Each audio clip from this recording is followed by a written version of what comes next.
PGC 95.5. The DNA, the DMV. It's your man DJ Flexx, home team on your radio. Tomorrow night, it's a big fight. It's going down. We're talking about Wilder Fury 2. We're looking forward to this one, and it's going to be absolutely incredible. And here to talk about it with me right now, Stephen A. Smith. How you doing, sir? What's going on, man? How are you? Man, living the dream, bro. All living right. the dream. You know what I'm saying? And who you got? Wilder in 8. Wilder in 8. And why is that?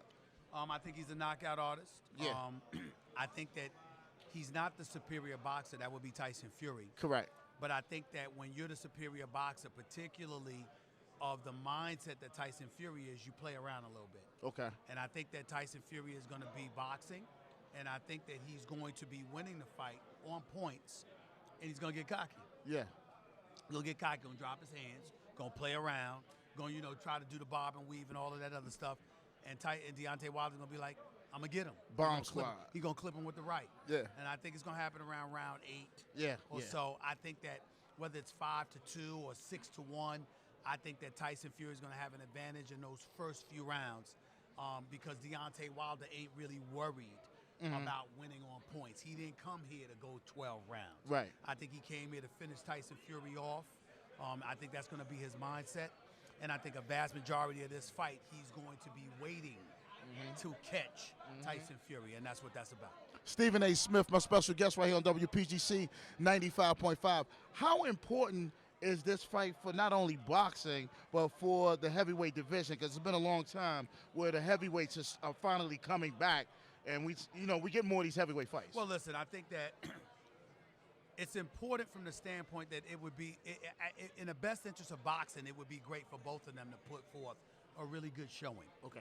Because the reality of the situation is we talk about this golden era, Max Kellerman and others are saying that. I ain't buying that. Right.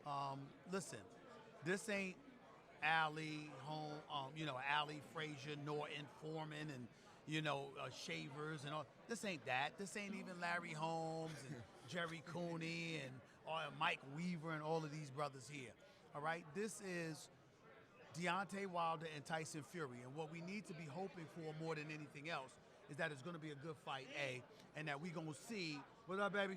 That we're going to see them perform, because right now we were hoping for Anthony Joshua. We was. But then he got clipped by Andy Ruiz. Right. And so because he got clipped by Andy Ruiz, we went like this. Yeah. And this is what people didn't miss. Yeah. Like, I wasn't trying to disrespect Andy Ruiz. I respect Andy Ruiz. He can fight. He got speed, he got power, he got boxing skills, but he looked like Jabba the Hutt.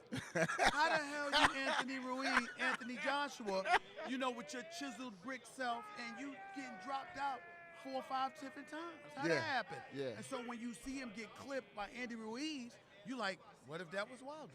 Right. He'd have been finished. Right. It would have been over in 3. Yeah. That's the kind of stuff that kind of depresses you. Right. You see what I'm saying? And so you don't want to see that.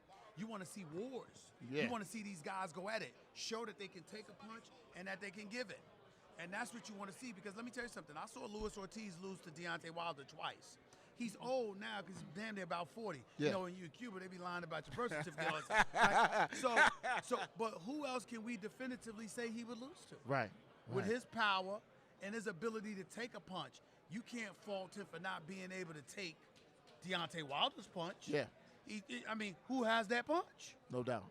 No doubt. Stephen A. Smith, my special guest right here on WPGC 95.5. We looking forward to Wilder Fury 2 tomorrow night.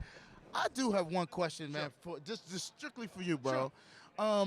You cover all sports. Pretty much now. What is your favorite sport? Like, this is my favorite one. Everybody knows it's Basketball. And why is that? Well, I grew up, I was a basketball scholarship at Winston-Salem State University. I played basketball all my life. I love the sport. I love the game.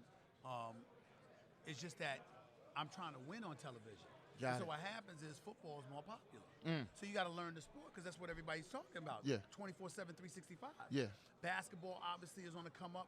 Global brand that it is. Boom. You got to know your Major League Baseball. But my 2 biggest sports are basketball and boxing. Really? Yes, sir. Man. I've been watching boxing since I was 3 years old. Now, I'm not going to watch it like the aficionados do. I can't tell you the top 50.